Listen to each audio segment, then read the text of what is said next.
How was touring with Marty Friedman? It was awesome. We did a month in Europe 2 years ago. I've known Marty since a long time ago. I mean, since I met him in 2004, actually. The first time we met, he came to a fireman show in Tokyo, in Japan. That was when he first moved there. And I mean, I was like, really like shaking when I found out Marty's coming down to the gig, you know. But such a big fan. But you know, he came down such a chill guy, and then I asked him.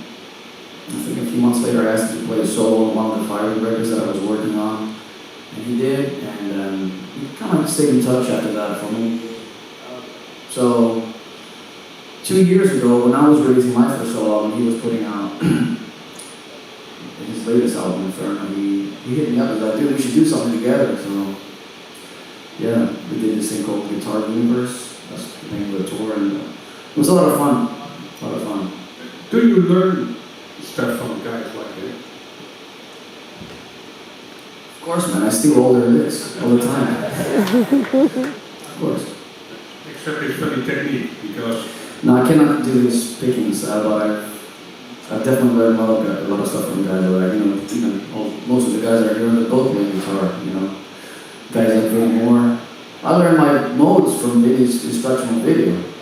So, I think we all do. yeah, so, yeah.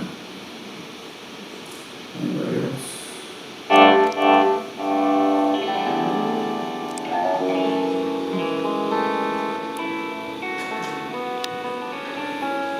There's a lick you do that's, I think it's like a Michael Schenker style lick.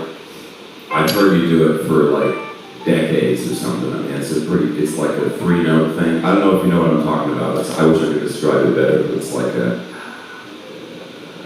it's a fast, like it's ascending 3 notes, like kind of a legato style, like a Gary Moore kind of. I mean, I was going to ask you how you're picking it, but I wish I could explain it a bit better. But. Talking about like one of those kind of things, or what? It's more just staying in one position, just like you use the wah on. Oh, it's like a pentatonic thing? Yeah.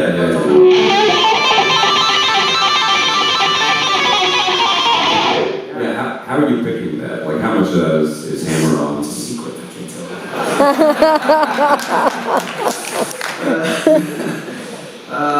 What is that, basically? So just kind of like pick on doing upstroke picking like on the E. And just barely touching the strings, kind of like a little bit of, you know, just let the sustain do the work.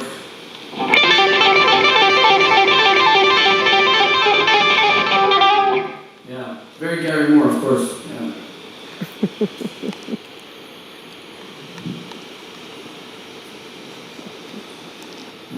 Yes. I just want to congratulate you on the solo album that you helped recording, Just Not Solo. Oh, yes. It was a great guitar that you played there. Thank you. Congratulations. I didn't play on the new one, I played... No, on the first on the first one, right? Yeah. Great songwriting, great playing. Thank you. We wrote a song on the new one as well. Yeah.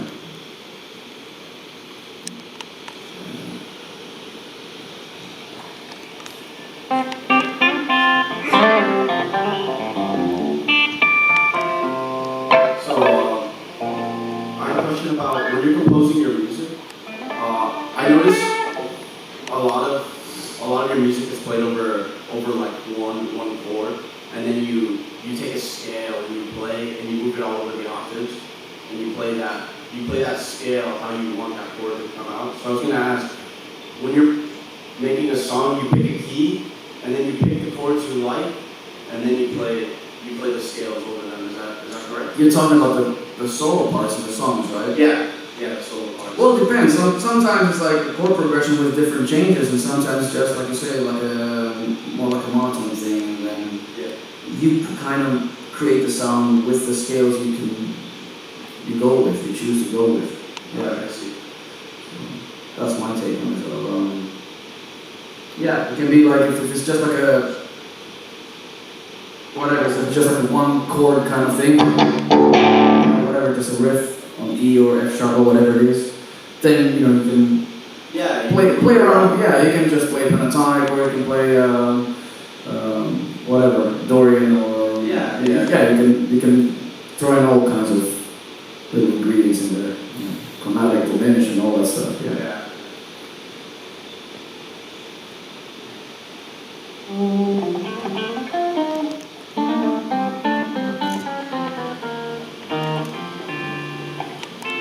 I guess Yeah. you had an audition for Ozzy. No, they just saw my sexy face and were like, that's the guy. Yeah. How it was? Yeah, it was amazing. I actually went to Los Angeles and learned a few songs, and I went in there with a band. See, I had a different, my perception of that audition was a little bit different than what happened. I thought it was going to be like guitar players around the block, on the line, and okay, you got 2 minutes, and everybody's just kind of stand there and look at you with their crossed arms, like, okay, no, you suck, next one. But it was a different situation. I mean, obviously they knew that I was coming all the way from Greece, so I went in the rehearsal room originally with Blaster and Tommy, and then we hung out for a couple of hours and went through the songs a couple of times to make sure it's all ready, and then Ozzy came down and then we jammed. So by that time, I was like, oh, well, yeah, this song's solid. And that was that. That was the day, man.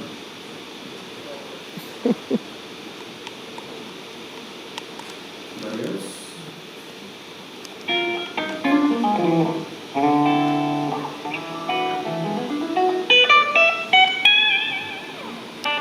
What is your favorite guitar player? Oh, I love him, man. Lots. I mean, we just spoke about Gary Moore. He's one of my all-time favorites. Michael Schenker, Louis John Roth, Ingve, Randy, yeah, all those guys, Peter Frampton. Too many to mention, really. Been influenced by a lot of people, What made you start playing guitar? It was actually Peter Frampton. My dad had this Frampton Comes Alive vinyl. So he stole it from my uncle's. Place. He had visited him in the States in the late 70s, and just brought it back to Greece, the vinyl. And we had a whole, he used to play it, you open the vinyl and it was like Peter Frampton with this Les Paul and looking badass, and then he would play that record, and when I heard the song Do You Feel Like We Do, when he was doing the talk box guitar, and I thought it was like a robot talking. Daddy, what's that? And it was like, that's a guitar, son. It's not a robot. But that's what kind of got me into playing guitar. I was like, I could right there and then see myself like, this is what I have to do. Yeah. So then, after that, I asked my dad to get me a guitar and start taking some lessons. And he got me classical guitar first, of course, which was useless. Yeah. But still, yeah, I've been playing since I was 10 years old. And yeah, Peter Frampton was a guy. Great, thanks. Yeah. It's funny, another funny story about Peter Frampton. We were rehearsing 5 years ago in LA before we started the Scream tour with Ozzy, and it was just the band there. Ozzy was not down that day, but we were just playing. And somebody from the studio said, "Hey man, did you hear Peter Frampton's like next door rehearsing? He was gonna do like some TV show, late night thing." And it's like, "Oh man, we gotta go check him out. We gotta go say hello and stuff, meet the guy." But as we were playing, in walks Peter Frampton. He's just standing there looking at us like, wow. So we stopped and we finished the song. We got to hang out with him. Super nice dude. And I went out to him and said, "Man, you don't even know. I'm from Greece. You never played there. You never came there. But this is a story." And I told him the whole story. He was such a nice guy. Yeah. Who was? Yeah. How did you get started as a musician? How did you take a big break? I don't know. Did I have a big break? How did you? No, I mean, it's like you start with bands. For me, I had a little bit of what I call unorthodox beginning. My story is not like me and 3 friends from my neighborhood we started as rock and roll band, and then whatever, went on to tour the world. It was like the exact opposite. It was just me, and I couldn't find any other members. So I started, picked up a 4-track and a drum machine and started making my own demos, which I would send to labels. And eventually I got signed to a small label from Atlanta called Leviathan Records. They were the only ones that offered me a deal for my project, which was Firewind at the time. And they hooked me up with some musicians that I had never met or heard of. But we did the first 2 records like that. I didn't know it was like an MP3 kind of band, like I would send like demos, they would send me back the singers send me the files back, but we hear the vocals, oh this is cool, and that's how we went on to do the first record. And I went on for quite a while.